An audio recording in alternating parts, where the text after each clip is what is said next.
Welcome to the Circuit of Success Podcast. The Circuit of Success Podcast. With your host, Brett Gilliland. Brett Gilliland, Visionary Wealth Advisory. the Circuit of Success Podcast. Let's start the show. Welcome to the Circuit of Success. I'm your host, Brett Gilliland. Today, I've got my man, Cuonzo Martin, with me. What's up, Cuonzo? What's up, Brett? How you doing, man? I'm good, man. How was your day? It was long but good. You know, we just landed in St. Louis earlier today, and we left 80 degrees in Florida, and it was 39 we landed, but it's all good. Yeah. Well, when we talked this morning, there was no snow on the ground, and the weatherman said it wasn't even going to stick. It's heavy today. I normally, and I try not to speed when I drive, but they had me doing 45 on the highway today. Oh, that's Yes. not good. That's not good. Well, man, you've had a heck of a career. Let me read some stuff here about you. I know because you won't say this about yourself, so I'm going to say it for you. But you are played basketball, East St. Louis. How many titles you guys win again? We won. First, you have to acknowledge Coach Benny Lewis. Coach Benny Boss Lewis, a phenomenal teacher and leader, in my opinion. One of the best high school coaches in the history of, certainly in Illinois, but in history of high school basketball around the country. But we won two state championships that I was a part of, meaning I had the jersey on the team. Yeah. But I normally claim 3 if you don't really know, because I remember this. in East St. Louis, when we were in high school, the high school started in the 10th grade technically. So Okay. you East St. Louis Lincoln High School. So they won it when I was in the 9th grade in 87. But I claimed that one. If you really don't know, so you got to research to say where if I was a part of the team or not. Yeah. So I say 3, but really I was a part Yeah. of 2. I think you were. It was your high school, right? It Yes, was your yeah. high school. But and then being a stud for Purdue from 91, 95. Gene Cady, obviously your coach. Glenn Robinson, first Yes. pick in the 94 draft, was your teammate. Back-to-back Big Ten champs, 94, 95. Went to the Elite Eight. Yes. Fourth in school history in three-pointers, man. I didn't know that. I mean, I just thought you were the defensive guy. I left high school scoring the ball and doing a lot of things. Then I went to Purdue. I had to change up. Really, when I went to Purdue, I had to change not change my game, but really improve my perimeter skills. Ball handling, passing, shooting, that sort of thing. And I became a pretty good scorer at that level, but I always scored the ball, but I just make the adjustments. Defense was just really pride. You know, growing up in East St. Louis, you had to play a level of defense if you wanted to play with older guys. So that's really what it was. And then Coach Cady in order for us to be successful, this is what I need from you early. And then after that, my game just flourished. And 3-point shots were just putting the time into it. It was exhausting, but it was worth it. Yeah, that's awesome. And the other cool stat I thought, you have the most games played in a row, 137 for Purdue. Do you know that? I didn't, man. Brett, Brett, really, when I left Purdue, I was done. As a player, I enjoyed my time there, but it took so much out of me in the sport, and people don't realize the time you put into it and what it takes out of you. So my last game, we lost the game to go to the Sweet 16 against Memphis. I think at the time it might have been still called Memphis State, and I was in that locker room exhausted. I was done. Yes. Yeah, ready to be done with basketball. Yes. Then you went on and played professionally for a couple years, and then you came home, man. You got non-Hodgkin's lymphoma cancer. So let's talk about that for a little bit, because Swing for Hope, my wife and I's charity for cancer. And so I think that's beautiful. When I was playing so I left to go to Avellino, Italy, which is a beautiful place, about 2 hours south of Rome, 45 minutes from Naples. Naples had a military base. And, I was playing great basketball. I got over to maybe August 5th. So now you're talking about November. And I would say early November or late October, the owner of the team, he called me to meet with him, just to meet with him, owner of the team and the coach, and maybe the general manager. They just wanted to meet with me because what was happening, and I guess they figured they were paying me a lot of money to come over and play, but what was happening, I would score like 16, 18 points in the first half. Then the second half, it may be 3, 4, 5 points. I had nothing in me. I couldn't understand it. And so they just met with me, just trying to figure out, was everything okay? And, sometimes think of what's going on at home. My son was just born, all of that. And I don't think anything's wrong. And then we kind of went on a couple more weeks, and then we were practicing, and this is early November, maybe mid-November, and I was running down the court, and I got to half court, and this is how I was running. I was breathing like this, and I got to half court, and I just passed out. And they picked me up and took me back into the training room, and the trainer, he was Italian. He couldn't speak any English, but what he was trying to say, when I first came to Italy, I was big, but now he did like this, now you're small. And then that day, we went to the hospital and they did tests, X-rays, and blood work, and then later on that night, after all the tests, X-rays, and blood work, and that was about a 2-hour process. The owner of the team, I met with him and his wife at his house, and his wife was Italian, but she was from New York, so she could speak fluent English. And she was just translating for the owner, who was just more or less saying, "You need to get back to the States immediately." And so we just, I was so exhausted. And at this time, Roberta just came over. She came over early October with my son, Josh, who was just born in August. So they were over now. So we took a flight from Rome to New York to Indianapolis, where we lived. We got home in Indianapolis, I'm going to say, because we had to get a car service because we didn't plan to be home this early. So we got a car service, we got home, and Roberta was getting the bags into the house, and I had Josh, who was 4 months old at the time, and I had him in my hands, and I was so exhausted. I got in the house, and I just laid him on the couch, and I just kind of, and wow. I went and sat on the other couch, and Roberta was just kind of getting the bags, and I was just sitting there. I said, "Roberta, we need to get to the hospital immediately," because I was so exhausted, and it just felt like someone was kind of pressing on my chest area. Just really wasn't sure, like hard to breathe. And so we went to the hospital, and this is in Indianapolis. So I'm going to say now the timeline is probably between 1:30 to 3:30 from the time tests, X-rays, blood work in the hospital. And I was sitting here, and the doctor's standing right here, and Roberta was probably right over there holding Joshua. And I'm looking at Doc, not really looking at him in his eyes, but I'm listening to him. And he said, "I don't know if you're going to die, but this is life-threatening." And he didn't really say at the time what it was. And I just kind of glanced at Roberta real quick because I didn't, not that I was afraid to get emotional in front of her, but I wanted to try to be strong in that situation. I looked at her and looked away. And so that night they kept me in the hospital for a couple of days. They were hopeful that it was tuberculosis, but Roberta and Josh couldn't stay in a room with me if it was tuberculosis. So about 2 days I was by myself while they did the biopsy to try to figure out what it was. And in the process, I remember college basketball games were on the TV. I couldn't tell you who was playing because it wasn't my focus. But just laying in the bed, I just started praying to God, just allow me to see Joshua turn 18. And at this point, he's 4 months old. He's born in August. This is November, probably a week before Thanksgiving. Just allow me to see Joshua turn 18. That was it.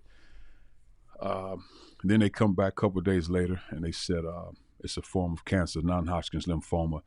And what they found a mass about the size of a baseball between the chest and lung area. And then a couple of days later, just figure out how do we attack this, because there were late stages because the mass was huge. Yeah. So they said the best way we can treat this is as if you were a leukemia patient, which is not normal procedure for non-Hodgkin's lymphoma at that time. Maybe it is now. And Dr. Andy Greenspan did a phenomenal job, and he started describing what type of medicine, that sort of thing. I just really stopped and I said, "Doc, no point in knowing the medicines," because I said, if I'm no longer here, what does it matter? And I wasn't giving up. I just you name all the medicine that do nothing for me at this point. We got to work. And he said he was serious. He said, "Just look at it like this," and he was respectful. He says it's as if your chances of survival was like Shaquille O'Neal shooting free throws. And at that time, and I'm not disrespectful to Shaq, but at that time, Shaq might have been 53 or 57%. Yeah. Because he figured that this translates better. You understand what I'm saying? I said, I got you. And then, but I would say this: outside of being so exhausted and losing weight, and they had to move fast, because I went from 215 pounds in August to now I'm down to 185 when they started, but now I was down to 178. You're talking about 7 or 8 days later. Yeah. And they had to move. And I don't think I've asked Roberta this question, my wife. They allowed me to go home for Thanksgiving. I'm not sure if they felt like, let's let him go home for Thanksgiving because this is going to be a fight that he's not going to win. Wow. But nobody ever said that, and I've never talked to Andy Greenspan about that. Maybe one day I'll ask him. And I never asked Roberta about that.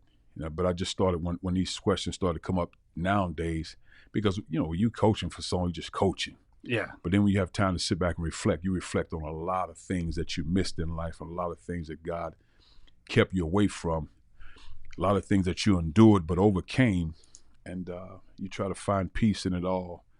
and learn from those mistakes so you can pass it along to somebody else. But that's a question I think I'll ask Roberta, but I got to get in touch with Dr. Andy Greenspan to ask him that question. Yeah. Well, thanks for sharing that journey, man. It's a hell of a fight. I've been wearing this bracelet actually since July of 2007. It's a non-Hodgkin's lymphoma color here, and that's my dad had that in 2007. So he did a great job. Took a couple years, but he got it and beat it, and he's been doing well with that one. So, but thanks for sharing that story, man. I think it's important to talk about. I'm gonna make it a little lighter now after that conversation. We had this debate the other day at lunch, and I texted Dana Howard and got his thoughts on it. But I'm anxious to hear your thoughts. Who is the best ever to come out of East St. Louis?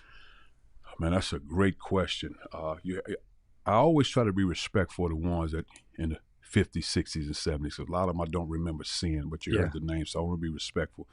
I would think first and foremost, one of my favorites and almost like family to me, Jackie Jonah Kersey. I knew that's what you were going to say. I'm going to put that one to the side. So that one is obvious to me. But I said that, and Dana responded back with about a millisecond. He goes, Jackie. Yeah, so that one is clear. We're going to all agree with that's the one. But I think but real quick, let me interrupt you. Yes. You see that up there? Oh, yes, I like that. So it's the Wheaties box that you can't see it. Do you remember that? That's big. Oh, no question. But do you remember how I have that Wheaties box? No, I don't. Chris Hollander, me, you, Marco. I won the long drive contest. Oh man, I forgot about that. I forgot. That's right. That's right. So I got that delivered to my office because it's a long right. drive. I let Chris know that every now and then. I'll let him know too. Yeah. I like that. But I would say Jackie's first and foremost. But I think outside of that, I would say Dana Howard was phenomenal. Now, I don't know if Dana ever talked to you about his brother Jeff. Yeah, I've met him. He was big time. Now he was, because we were little guys. He was big time. Miami, right? Yes, no question. But I think Brian Cox was good, but he got great later. So I would say, man, I would have to say. I would say LaFonso Ellis next. I would say that just because, now again, we have so many great athletes in all sports. Yeah. But I just think LaFonso, because I saw it up close, I saw how he approached the game, the precision in which he attacked the assignment, very intelligent. He studied the game, relentless focus, high-level character across the board, top to bottom. I say, when you say Jackie LaFonso, those are two phenomenal athletes, but better people. And I think about it, as great as they were, but better people. Yeah. Yes. And you just had Jackie on your podcast, which we'll talk about a little bit later. And you probably see over my shoulder here, Don Harper Nelson, another one. Tough. And that's the discussion, right, is I think a lot about expectations. Like what you expect matters, right? That's going to make you a better person. And so you think about all 89 blocks. How is there that many people that have come out and done the things? It's not like they just they went and played Division I sport. No, we're talking like Olympics. Talking Hall of Fames. I mean, it's amazing to me. And so when you think about that, is expectations part of that, you think? I think what happens, you were taught to, when you're younger, succeeding so you can get out. But the misconception is not get out like I never want to go back. No, get out to be great so you can give back. And I think that, but you got to fight. So, but when you're younger, somebody got to put something in you. You got to go. Come on, you got to go. But you're not running from it. You're running towards success so I can give back. And that's where we all have to be better. And I think Jackie has blazed the trail far ahead of all of us in giving back to East St. Louis. And I've done a poor job in comparison to Jackie. Because it's one thing to do something behind the scenes, but Jackie's in the trenches every day. Yeah. And that takes time, pride, and effort. But I just think really when you coming out of it, you have to make it a street fight when you're coming out of East St. Louis and do that with pride. You got to take it, man. It's almost like I say to myself, when I leave the house, I'm down 10 with a minute left in the game, and I got to win the game. Or the other way I should look at it when I was in college, it's a plate of food on the table. Me and you have to eat. I'm eating that food. Or I would look at it like this when I was younger. So I would say, okay, there's a train track. These are some train tracks. I got to get to the other side of the tracks. So my mom said be home at 9 p.m. When the lights come on, I got to get to the other side of the train tracks. Yeah. But it's pit bulls and chaos all in front of me to get to those other side of the train tracks. I got to get home. I got to get home. There are no other options. I got to get home, and I'm getting home. Yeah. What were the expectations for you growing up? Like parents your point right there, 9 o'clock, right? I've had this conversation with Dana and Brian Cox, actually, and they talked about they knew that if they weren't home, their dad was going to it wasn't going to end well, right? And Well- so I think that's important, but understand, again, those expectations of what you got to do. I think what is lost in communities, and I have to be respectful. If I don't live in those communities, I want to be respectful of the space. But I think what is lost in a lot of communities is it used to be it takes a village to raise a child. So now, I grew up in the 1173 division, and they called it the Hole. That's what it was called. So, but somebody's mother on the other side can discipline me if she needed to, if something wasn't right. And it doesn't matter. My mom could do the same for somebody else's child because we were all in it together. It was all family, even though we were not related. It was still all family. Yeah. So for us, it was a lot of love. We never had the pressure, you got to make it to be a professional. Those are things that were never talked about. You never had to worry about chaos. You never had to worry about getting kidnapped or people abusing. You never had to worry about those things because it was all love and it was all family. You could stay overnight with somebody's house. I mean, just mom knew. I mean, just it was a beautiful life experience. And then what happened was when you leave home and go to college, that's when it really started to change for me because East St. Louis was a wholesome place for me growing up. I mean, it's like it was my paradise. When I went to college, that's when I started to learn racial terms and slurs. I didn't learn that in college. Not that people were saying negative things about me, but I'm just talking about my teammates in the locker room talking, white and black guys just talking. So I a lot of stuff I'd never heard in East St. Louis. So East St. Louis was a place that was uplifting for me. You can be the best ever at this. You can be successful. You got discipline from school teachers. You got taught. Our high school, our buddies joke about it. East St. Louis Lincoln High School was like a private school.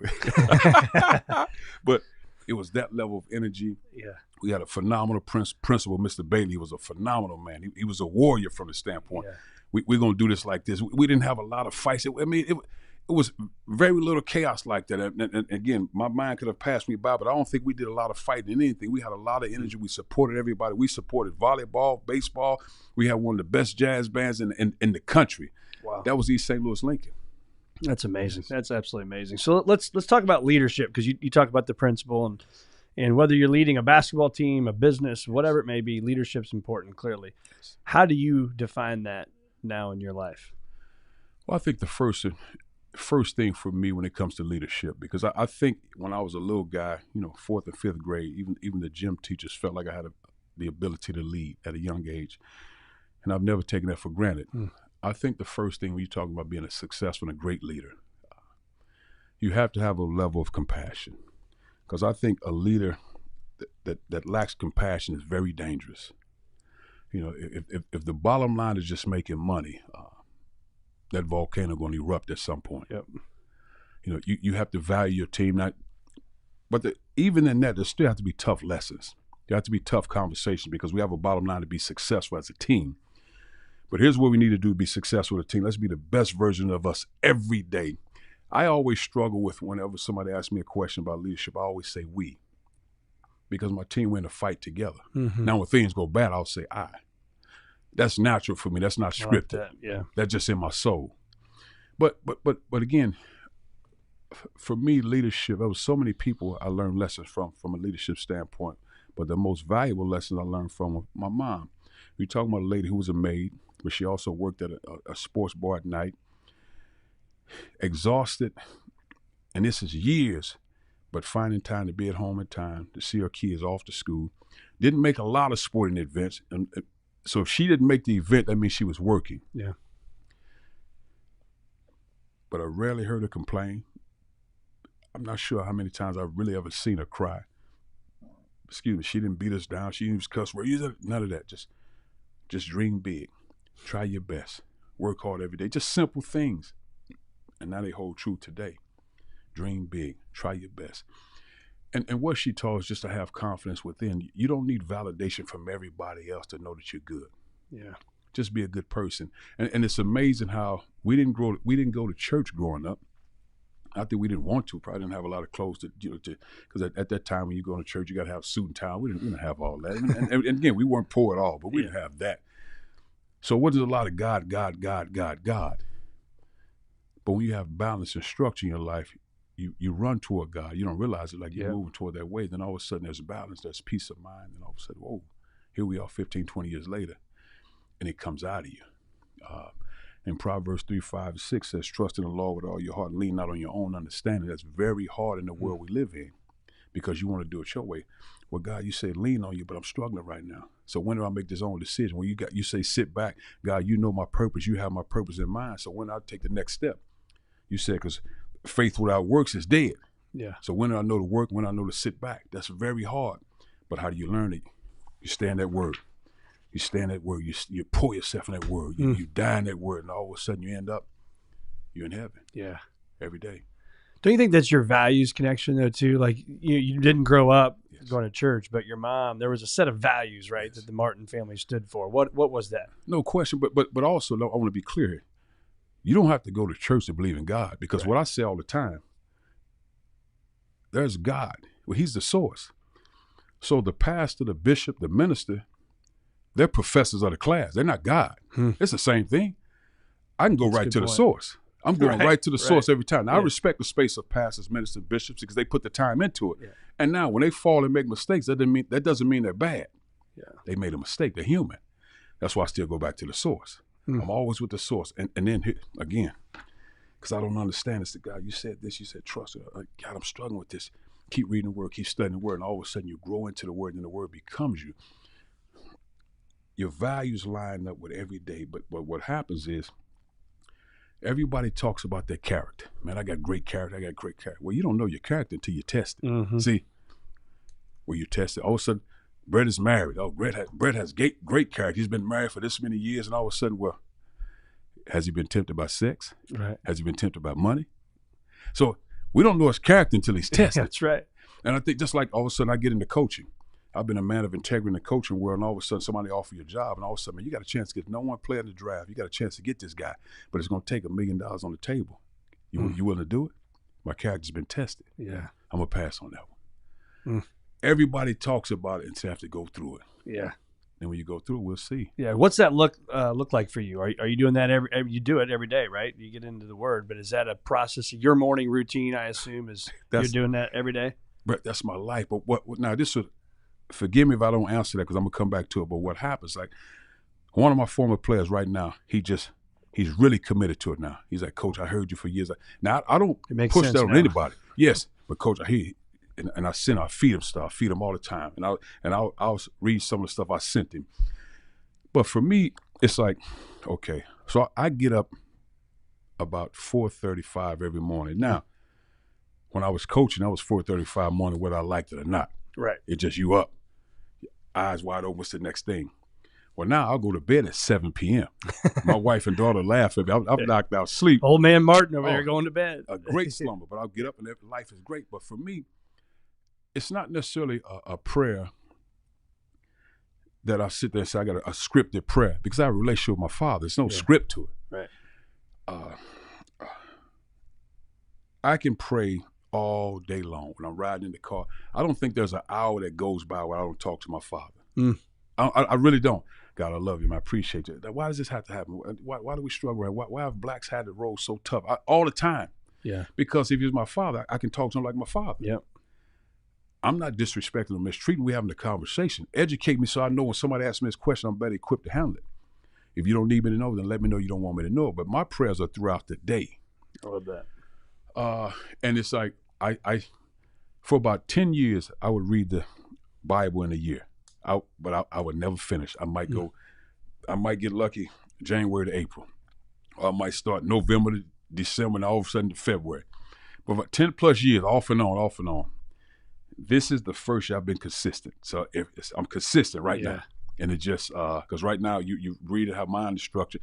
He's building the tabernacle. You get the book, right now. Yes, I got the book. Yes, so he's in the tabernacle building, and he's precise with it too. Everything's you burnt offering here. You got this, like, man, but it's learning. Yeah. Because I've always enjoyed learning. I love learning. I love reading. Not so much to say, let me go out, shine bread, and have a con. No, it's not that. Yeah. It's just the necessary tools for me. So here's my 2 cents. I can give it to somebody behind me. Yeah.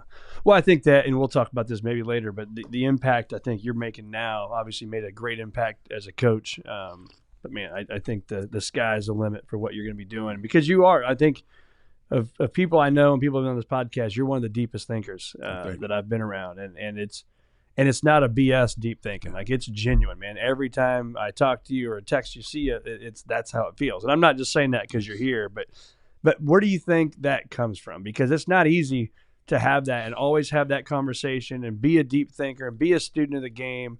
So what do you think is in you that you could help the guy or gal listening to this right now will help them be a deeper thinker? Oh, bro, it's really good pain. It's really good pain. That pain drives you. And what I think... Describe what you mean by that, pain. I've seen a lot. I've endured a lot, with cancer. I've seen my mom go through things as a beautiful mom and struggle in a relationship, I've seen that. My brother did 10 years in prison. I've seen that. My dad wasn't always present, but I know where to find him, but I'm looking for him. 4 knee surgeries, shoulder surgeries, just stuff I've witnessed. But what I realized, for me, God is going to keep that thorn on my side. Because he wants to keep me on. I want to keep you on your knees. As if he's talking to me, I want to keep you on your knees. I want to keep you consistent in prayer. I want to keep you humble. Even though you're a warrior, I need you humble. I need you to spread the word, your testimony, like it's coming from me. See, I don't have anything to hide. What's the point of hiding? I'm not embarrassed how I grew up. Like I say, we weren't poor. We didn't have a lot of things. I'm not embarrassed by that. Right. We had it in our project house, however you want to word it. I struggle with saying these things now as I started understanding history, because it's not as if we weren't afforded as Black Americans. We weren't afforded. We had 60, 70 plus years where we paid taxes, but we couldn't benefit from taxes. We couldn't get housing. We couldn't get bank. All these things, so the history. But we were in project housing. But we had our back window boarded up for probably 15 plus years, like it was a regular window. It was no big deal. You can open our door with an ID card. That was it. We had a hole where you can see upstairs. I mean, that's what I seen that. Yeah. Now, was it hard in dating young? So you want to bring your girlfriend over? Was that hard? It was embarrassing at that time. Don't look at that hole, honey. Yeah, but as you get older, you start saying, God, man, God, it's like, is that my? So as I get older, is that my assignment? So that's what's for me. And what I always say was, so if this is the assignment that you have for me, God, as my Father, so when I fall, are you gonna give me the strength to get back up? And now when I say this to him, so now if I fall and I never get back up, that means I'm no longer on this earth. Yeah. Or are you gonna take care of the family that you provided me? Yeah. Because what happens is, when you get out there, when you commit to Christ, when you fully commit to it, it's actually harder to see.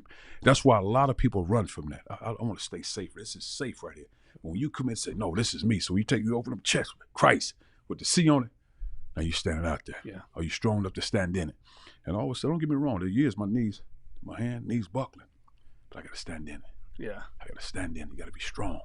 And it's like, man, this is tough, guy. You sure? And all of a sudden, you be by yourself. Come on, gotta go. Come on. Just keep going. So, and then what happens, because what I realized, it will all come to an end for me. They will put me in a casket now, but they won't put me in a casket because I have it written. I will have ashes. They will donate my organs. That's understood. But it'll be over for me. And when it's over, that's why I do a lot of writing, bro. I do a lot of writing because I want my kids to see when I write. And I got a book, and I got this thing safe, and it's writing this. And some of this stuff is hard for me, so I'm writing this hard for me to write it. Yeah. And this is me, right? Because the truth, I don't. But you're being real and raw with yourself. That's what I call it, raw writing. Okay. But I don't want nothing to be fake about it, because I'm no longer here. When my kids read this, and hopefully I have grandkids, that's what Granddad wrote. That was his life. Yeah. And it can be about relationships, everything. And it's just, I'm saying like, whew. But that's it. So I want, and it's with my pen. It's not, I didn't do this. It's with my pen. Which People is know my handwriting. I want, that's it. I laid it on the line. When's the book that you haven't started writing coming out? You know what? Now, I got a teaser for you coming up here soon. Uh-oh. I've done a lot of writing, but here's my struggle, is when I write a book, is how do I write it? Because I always try to be respectful of people's space. So there's certain things, if I write a book and it's real, that means I have to say things about my mom. Not necessarily negative. My mom's phenomenal, but stuff she probably experienced. Or stuff somebody else's experience. And I'm not talking no rape at all. I'm just talking about, so I got to write it. So are you ready to write that? Yeah. Because just writing a book on me, that's boring. That's 2 chapters. That book dead. Have you ever seen Green Lights by Matthew McConaughey, his book? No, so I need to. It's phenomenal. Say I no thought, I more. can't believe I'm reading a book by Matthew McConaughey, and See, I've heard this, a lot of but- people say this. I'm just putting it. Keep going. It's one of the best books I've ever read. And you know what it was? It's basically it's all of his journals. He has all these journals over the years, his whole life, writing. And it's all these excerpts from his journals that came into this book. And it talks about green light moments in your life, right? There's red light moments, there's yellow light moments, there's green light moments. So I need to get that. You need to get Okay, it. say It's no really, more. really, Say no really more. good. Talk about culture. Leading to, actually, before we go there, there was another question I was going to ask you about that. So you were in the limelight, right? You coach. I think, in my opinion, being a coach is one of the hardest things in the world to do. You guys, everybody's the armchair quarterback, right, or whatever you want to call it. Cuonzo should have done this, or this guy should have done that. Yes. Did you read that kind of stuff? Did you listen to that hype? And if you did, what did you do about it? No, well, you can't control that. When I coached the game, so whenever I tried to recruit, and this was hard. This is especially hard the last maybe 8-9 years. You can see the change. You can see the change in the game. I tried to find guys that were built like me, and not necessarily physically, physique-wise, but just willing to die for it. Whatever it takes. You might be a better shooter, a better jumper, faster, but you were not going to outwork me and out-tough me. I can control that. I'm going to win that fight. In today's game, that's hard. Not impossible, but it's hard to find that. A young man that loves to compete. And I'm not talking about name images like how much, because you can get a lot of money, less money. That's in you. I just think you have to, as a coach. So when I got to Tennessee, it was probably the first time. And growing up in East St. Louis, again, you could say sheltered, but it was a phenomenal experience for me. Even going to West Lafayette, Indiana, at Purdue, I never experienced any racial tensions, anything like that. Now, I'm not saying other students didn't. So I'm just talking my experience. When I was at Missouri State, it was a great experience. I mean, the fans, the people, the alumni, they was very supportive. When I got to Tennessee, it was my first experience of the South. It's like, whoa, this is real. Yeah. I've never been a guy that read all this stuff, but sometimes stuff get to you. But I was never a guy a reader, because when I played for Coach Katie at Purdue, he would always say, and at that time it was just newspaper articles, don't read your press clippings, because his biggest things, when you're having success, you'll be high as a hog. When you're struggling, you'll be sick as a dog. That's what he would always say. That was his thing. So he's like, so I have stacks of newspaper articles and all that at my mom's house, a lot of them, and but never really read them. I mean, really. But I've always struggled, even when I was a coach, I would struggle listening to myself in a press conference. Not that I was embarrassed how I said it. It was over. It was gone. Yeah. I did that. It's gone. My wife would always tell me, you might want to go back and look at that again. Not like you bashed and said somebody, but one of my biggest struggles, and again, your dialect is where you're from, and it's who you are. So I would talk all the time, and I would say talking instead of talking. And my wife, she would get on me about this. Just make sure she says I'm better with the INGs now. But again, I got to the point at 52 years old, I am who I am. Right. And it's just, don't care anymore. Hey, man, I really don't. But for the sake of young men and women, that are listening to me, then I try to be better. Then I try to be respectful of that, because there are people behind you. So I'm better in those areas. But sometimes I get to talking fast. I'm animated and excited. I'm just going. It's like, man, finish that sentence, man. Complete that word. All that. Enunciate that thing better. But again, man, it's just life experience. But no, I think as a coach, you know it's there. But what happens, and this is me, bro. I'm not speaking on any other coach. I'm not doing anything on the table. I'm not breaking any rules.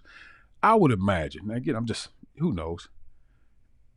Could there have been more wins and all this other stuff if stuff was done on the table? Yeah, because there's a lot of other players you could have gotten, high-level players. But no, I like it the way it went, because I came in and left out the same way, a man of integrity and character. And that's why I coach, and I say this with respect. All around the country in all sports, my phone is ringing. Can you come in and talk? Can you speak? Can you help me?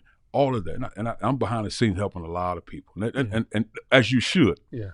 I have to be better at getting out in front and doing that, because I just always felt like I said this years ago, and even LaFonso Ellis, he brought it back up to me. But years ago when I got into coaching, And I would say, man, so I got it. I was 28 when I first started at Purdue as an assistant coach. 28 years old. And as far as we were talking all that, I said, yeah, man, when I get about 50, I'm retiring. I'm moving to Montana. I mean, I would say that all the time. I'm moving to Montana. Now, why Montana? I couldn't tell you. Want to be in the mountains, I guess. And then finally, so when it was over, he said, are you moving to Montana? So but I think in all of that, my wife just she said, really, you've been in the spotlight for so long, but you're probably more of an introvert than you are an extrovert, really. Yeah. But you were thrust into it. You had to do what you had to do. And yeah, you're a fighter. You're going to do it. Yeah, anyway. I said, maybe you got a point there. She said, that's probably why you always said that, because you just want to get away from it. But then I started thinking, is that fair to the people that come behind me just to get away from it? Mm. You have to pay back. You have to give what you owe in the game. And I have to do that. Even just life stuff. Like, for example, bro, my podcast, It All Counts podcast, when I met with the studio about what I wanted to do with the podcast, and they were asking me questions about me because they really didn't know me. And I said, really, it's I guess we have the description as a podcast, but really for me, it's a radio show. Yeah. I'm not a guy to just this, because I have more life experiences. Not to say I'm better than anybody else, but I have life experience of humble beginnings, struggles in life, injuries, near death, a single parent mom, a brother that's a warrior and a fighter, spent time in prison, came out, wrote a book, all these things. 2 sisters that had babies at 19, and one has a PhD and one has a master's, and both very successful. So these are real experiences that I have in my household. And no excuses, no complaining, keep moving. Yeah. And it just, you have to really give it back. Does it get hard? Yeah. Do I feel like, man, let me go ahead and sneak out the back door and just go ahead and go. Let me go ahead and move to Amsterdam and never look back. But I know I can't do it. Yeah. Well, you got too much to give, right? You got too much to give. Well, you don't know that if you live in humility. Yeah. You just, and it's not that somebody got to say, hey, man, you got a lot to give. Not that I don't look for that. It's just like, man, how do I do this? You just, because it's just you just walking. Yeah. One step in front of that's it. All of a sudden, it's 100 steps, and here we are.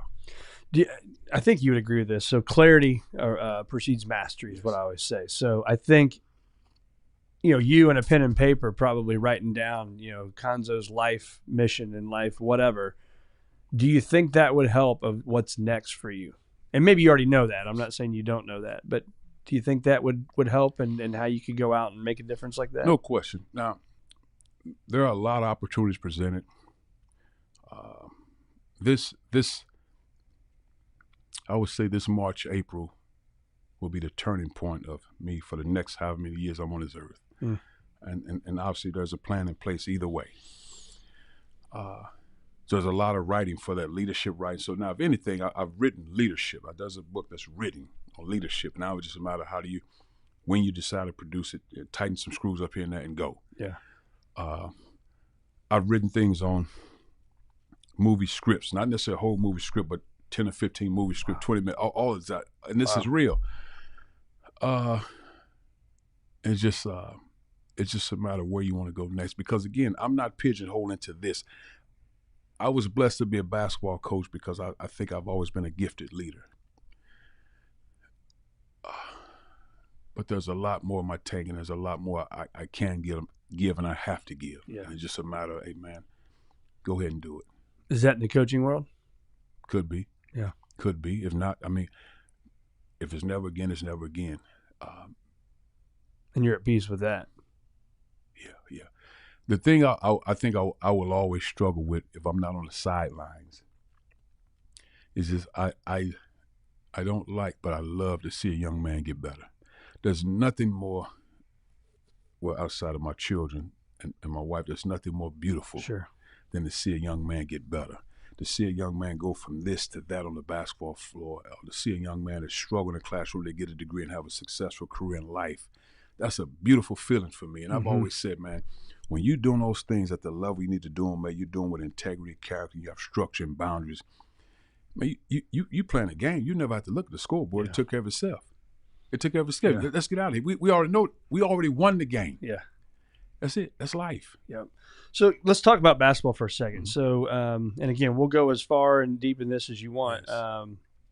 Name, image, likeness. So the NIL, transfer portal, I've got my thoughts, my philosophy on this is my fear is that we are, as a society, taking these young men and women and making it easier on them to be held accountable, easier on them to leave from being held accountable, right? I can hold you accountable all day, and I can get in your face. I can get mad at you. I can hold you accountable. You got to do this. You got to do this. I got to make you a better man, right? But I may not like that. And I can just say, you know what, man, thanks. Now I'm going to go over here and I'm going to go to that school. So that worries me as a father of 4 boys. Man, I want them to be tough mentally. And I'm scared that this transfer portal is doing that to people, to be not as strong mentally. Well, I think like anything, the best teachings are at home. When you have great teachers at home, that's mom and dad. Hopefully you have mom and dad at home, not grandparents, you got guardians. That's the best teaching. Mm-hmm. That's where you get balance, you get structure, you get your discipline. Because for some reason, we struggle in society with the word discipline in sports. Like, man, discipline, like almost somebody hitting you in the chest and they saying discipline. No, that's not, because if you look it up, discipline is another form of love. So I love you. That's why I'm trying to discipline. Yeah. I'm not physically abusing, but these are the things we need to do to be successful. But I think it starts at an early age. Sports has to be fun at an early age. Play a lot of sports at an early age. So if I can give advice to parents, play a lot of sports, have fun. So if you respectfully, if your white kids in Belleville, Edwardsville, O'Fallon, black kids in East St. Louis, all play together, play sports together. Mm-hmm. So if you're able to play sports together, why can't we be in the same schools together and enjoy each other? Mm. Why can't I come over your house? Why can't you come over my house and come see the humble beginnings? It's all life stuff. Mm. But we're able to play sports together because I can benefit from your skill level and grow in it. But that's it. Right. That's it. That's a good point. Don't come no further than this. We don't need to be in the same school. We're separate now. Yeah. But I can improve my skills being around you. And what we fail to realize as parents, our kids love being around each other. They don't see the color. Mm. That was taught. And all of a sudden they build relationships over time. But then the parents will pull another one. No, you can't do that. Don't be around that. You don't want to be around that. Thugs get out. Ho. That was taught.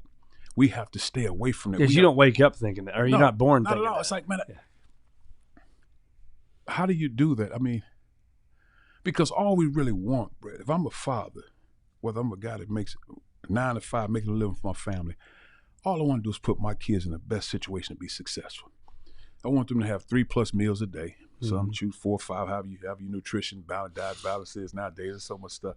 I want you to do that. If my wife a stay-at-home wife, I want her to enjoy life and be in the community with all walks of life, black, Asian, white, Indonesian, Dominican, whatever. We all in this thing together. We all love each other. It's life. Let's grow together. Yeah. So our communities are better because that's the world. The world is so much smaller now. We go to the same schools together. Let's educate ourselves in schools. Now, if we have to teach black history in school, let's teach it. But let's as parents, let's understand it might be difficult, but we need to give balance when they get home. If we have to teach the Holocaust in school, let's teach it. It can be tough, but we have to do this because that's American history. You cannot teach American history without blacks in it. Right. That doesn't make sense. Right. Blacks weren't slaves. They were enslaved. We have to teach it. We're going to teach this, teach it. Right.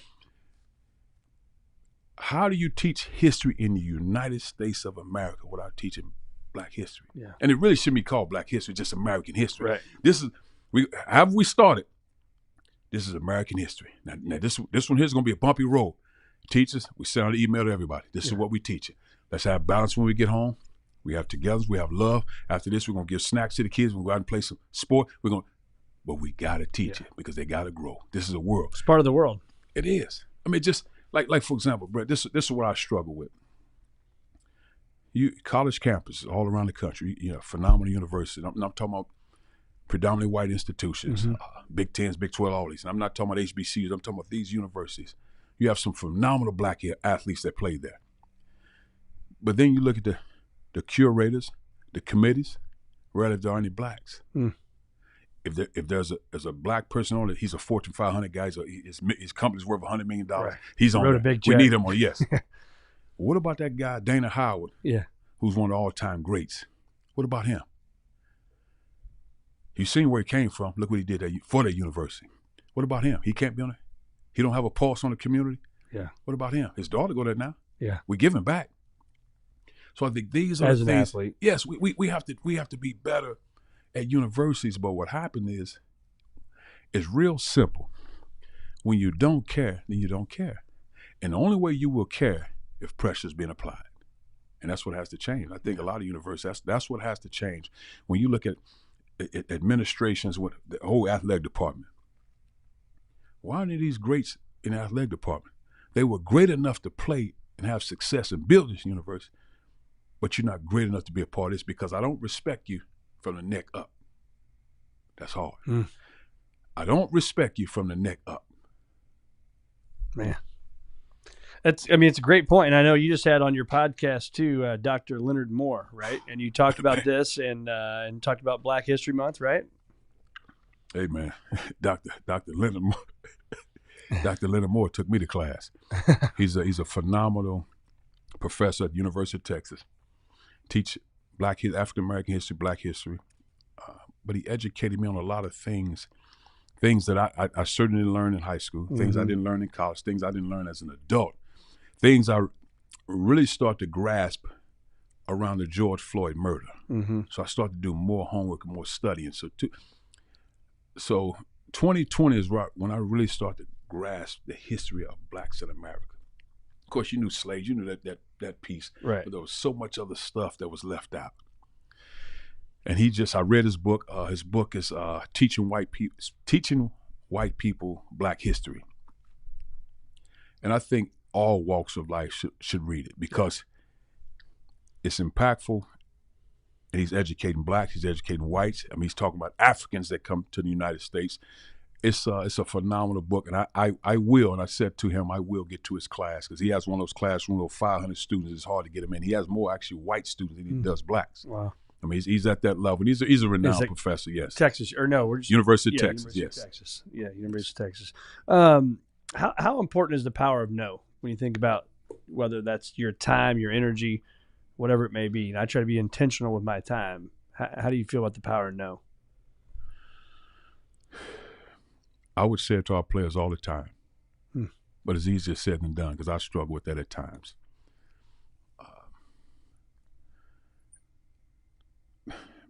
What I try to have more than anything is grace, mercy, and level thinking when I'm in a position of power. Because no is easy when I'm in a position of power. Right. But let me think this thing through. How can this help somebody?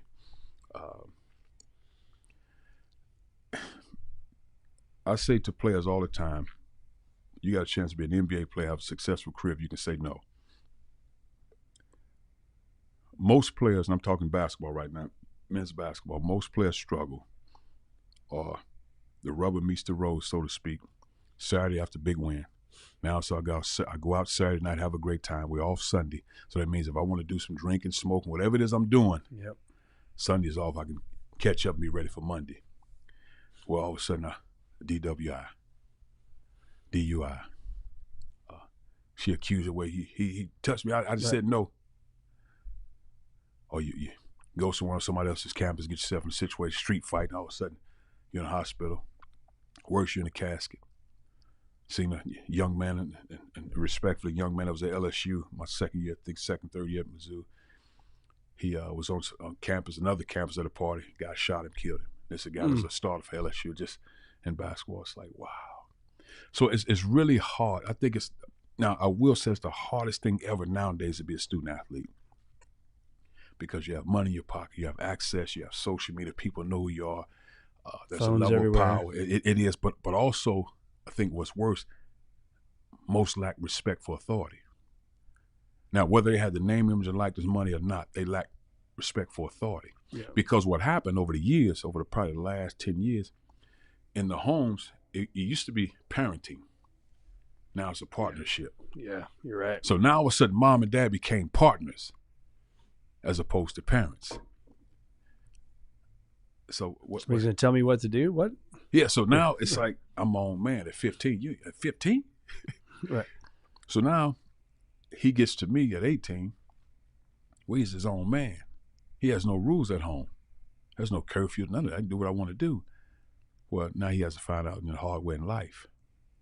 And I think those are the things we have to find a way to get our young men and women back to a level of humility and respect and authority. Respecting authority doesn't mean somebody's better than you, somebody's talking down to you. It means somebody's made those mistakes you're about to make if you don't listen. So let me stop you in your tracks right here. Let me give this piece of advice. Yeah. Most don't listen No, nowadays. you're right. That's a great answer.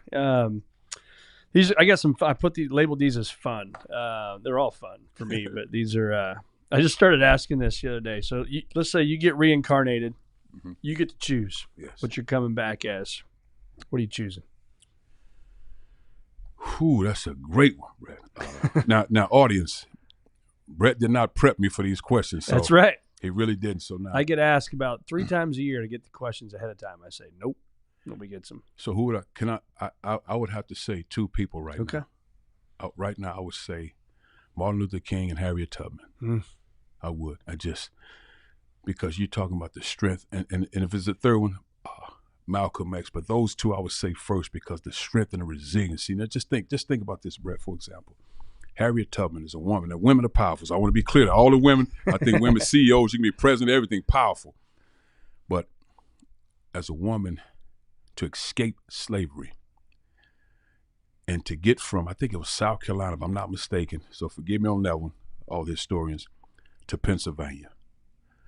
Now, in order to do that, there were people that looked like her and there were some that didn't. Yeah. So there was a level, can you imagine that level of trust? No shoes on. I got to hide. It's not like it's next door either. No. And I got to be able to trust the fact that I'm standing in somebody's home that doesn't look like me, that looks like the person that enslaved me. And I got to trust this person. And that person helped me move me along to Pennsylvania. Can you imagine that level of toughness that she had to have to do that? And then to go back. If I could talk to Harriet Tubman, I mean, just powerful. And then Dr. Martin Luther King Jr., you're talking about a man that got into a fight, the civil rights movement. But now, I will say this out of respect to all the women. He was an innovator. He was an eloquent speaker. But the women made the movement. They were behind the scenes making it go. They were setting up the function. They're powerful women. They made it go. So let's be clear there, out of respect for all of them. But most probably understood if this is what it takes for him to get in front of this, let's go. Yeah. But there was a lot of people that did the work before him. I want to be clear there. Yeah. But for him, as a young guy, to get in that fight, and you say, okay, in the Montgomery bus boycott. So this is his first month on the job. His daughter was probably 3-4 months old, maybe a year old, if that. His house was bombed. He had 3 kids after that, and he stayed in the fight. Some courage. Brett, have you been down there to Montgomery to go through all that stuff? Oh, yes. It's phenomenal. Yes. I mean, Brett, can you imagine that level of toughness? Yeah. It had to be God. It had to be God. Because, again, I'm quite sure his knees buckled many nights. Oh, yeah. But he had to stay the course. So those are probably the 2 right now. Yeah, I love it. Love it. And this one will be easy for you because you've done because the follow-up question to that is, you coming back as a musician or an athlete? Because a guy like me, right, I've never been on the stages you've been on. It'd be pretty cool. But it'd also be pretty cool to be on a stage and I turn over the mic and they finish my words, right? And everybody leaves happy. So, athlete, if I came back as a musician or athlete, I'm going to Bob Marley. That's right. Just hold that stage, man. Hold court up there. My 3 favorite musicians of all time, in order: Bob Marley, Sam Cooke, Michael Jackson. Those are my 3 favorites. MJ.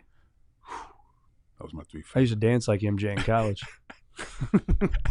Hey, I'll go to a party now and MJ song comes on and somebody tries to make me do it. I'm like, I've retired. I'm done. I'm out. Let's say I steal that cell phone from you. Another fun question. What's something besides like email encounter? You got to have that for normal everyday life. Is there anything on there that you hope I don't delete? Like an app or anything that's in your life that you hope I don't delete from your phone? Well, outside of having my wife's number, I need that one. So outside of that, I would say my notes. So I have a lot of stuff in my notes. I mean, just a lot of stuff. I've taken a lot of time in the notes. Yeah. You an app guy? You have anything that's out there? I mean, I have like ESPN just to see scores now, but not really. Okay. All right. I give you 2 plane tickets. You and your wife. You can go anywhere you want. And it kind of follows up the last fun question is the one bucket list item. Is there anything experience that you want to go? Africa. Now, I'm not sure what part, Nigeria, Ghana, Congo. I'm not sure of that. I would have to do more research on to know exactly where, just to really study the history. But because what I would like to see, the passageway when the slaves were taken off the land onto the ships. People have talked about that, so I would like to feel that, because I listened to Bishop T.D. Jakes. He said he went over there one time a couple years back, and he said you can almost smell it and feel it. Almost like you can see the walls where they were scratching the walls. So I would really like to experience that. Yeah, that'd be amazing. One of the final questions, I always say final question, but then sometimes I lie and I have another question that pops in my mind. But you see this F greater than P right here on the mics. It's on your mic, my mic. It stands for achieving a future greater than your past. It's our firm's mission, my personal mission. So when you hear that, helping people achieve a future greater than your past, what comes to mind for you? I just think simply giving back. So we always want to do a lot of things, but oftentimes we want to do a lot of things if it benefits us. Yep. I want to be a selfless giver, and for me, that starts at home. If I could every day, and I'm not sure I was great at it, but if my two sons, and my daughter now, because she's the only one in the household with us now, if my two sons, when they left the household, say, man, my dad, that was, and as they get older, that one's 26, one 22, and they say, man, my dad was, man, that was a man right there. My dad, this, and nothing perfect, far from that. Yeah. But man, that's the guy I want to be, my dad. You know, like when you ask that question, who's your three Bob Marleys? They say my dad. Well, your dad not a musician, but that's my dad. That's who I want to be. You know, that's for me, man. My son said, man, my dad, that man go to war for me. That man would take it. Now, I don't want to be graphic here because we got to stay away from nonviolence. But my dad would take a bullet for me and won't flinch. That's my dad. Yep. Love that, man. I told you I was probably going to lie and say last question. But let's talk a little bit of, let's bring it back home to the basketball. People always love these types of stories. Tell us maybe one or two, whatever some of your biggest, best memories of basketball, of your playing days. Big shot. Well, high school, I would say, you won in 3 state championships, but I think the state championship, and I think the one that everybody still talks about to this day, and probably the best Illinois State high school championship game when we beat Aurora, I think West Aurora, to go to the championship game against Peoria. And I got a steal because we played a 2-3 zone. We might have been down 1. It might have been a tie score. I can't remember, but I got a steal in the corner. I threw the ball. I got a steal. So it might have been tied up, I think, but I threw it to almost like the half court, really. But Sharif Ford, our power forward, other forward, he was running down the court. He grabbed it, shot it, boom, went in from half court. Now it was like a little inside, but it was certainly deeper than a 3-point shot, and he hit it. And man, we ran off that court like we didn't shake any hands or nothing. We ran off the court, was excited. We ran off, our cheerleaders ran off like we got out of there. Like ref might pull this one back, but it was a great experience. And then in college, I don't really have. I think college is like seeing myself become a great 3-point shooter because again, my game was slashing, doing those things, but I made myself into a 3-point shooter just to see yourself grow. And I think the greatest compliment I received in college was when Coach Bob Knight, the legendary coach in Indiana, when he pulled me after the game, he said, man, I've never seen a player in my years of coaching that improved the way you've improved. And I took that as a tremendous compliment, but then I thought about it years later, like, man, I must have been really bad. He just said I sucked my freshman year. So that meant a lot to me. But coaching is so hard because for me, the success came in the mundane, to see guys grow and get better, because the wins and losses, they'll come and go. But man, that journey to see a guy just get better and better every day, that's the joy for me. When you look back at that, man, you look at Gene Cady, Lou Henson, Bobby Knight, you look at those guys in the Big Ten. Did any of that, I mean, obviously Gene Cady did. Look at his track record of producing Division I coaches. What did you carry forward from those guys? The one thing with Coach Cady, but then they called it coaching tough. When they say old school, that coach was tough, he was hard-nosed. I don't really think that was the case. They were just coaching. They were teaching. Yeah. They were teaching what was taught to them. You have to be tough. You have to be hard-nosed. This is life. Those guys, and not all cases, those guys, their dad worked in a coal mine, they worked on a railroad. So this is toughness. Yeah. When you come home with your hard hand, your lunch pail, this how you come home, this how you go to work. So that was a mentality. So it was passed down to us. I mean, Benny Lewis, our high school coach, man, that was nothing. And they did a phenomenal job coaching. They didn't degrade us, they didn't belittle us, but they coached us. Yeah. So when I got to college, there was nothing Coach Cady could have said to me that would break me. It was part of it. It was teaching. It was all love. So I never took it any other way than that. I think nowadays, we have to get back to some of that because that level of teaching is lost, because now what you'll see as you do studies, and maybe somebody will do studies on the transfer portal, and Nothing wrong with transfer, so I'm not speaking about that. But are you transferring to something better, or you still got those track shoes on? That's right. Because at some point you got to take them off. Wherever you Because go, if you go keep with running you. with those track shoes on, you'll run with your father. You'll run with your husband. When you run, you got to make tough decisions. Yep. You got to take those track shoes off at some point. I love that. Well, and with that, my man, Cuonzo, thanks so much for being on the Circuit of Success. Thank you for Great having me. having you.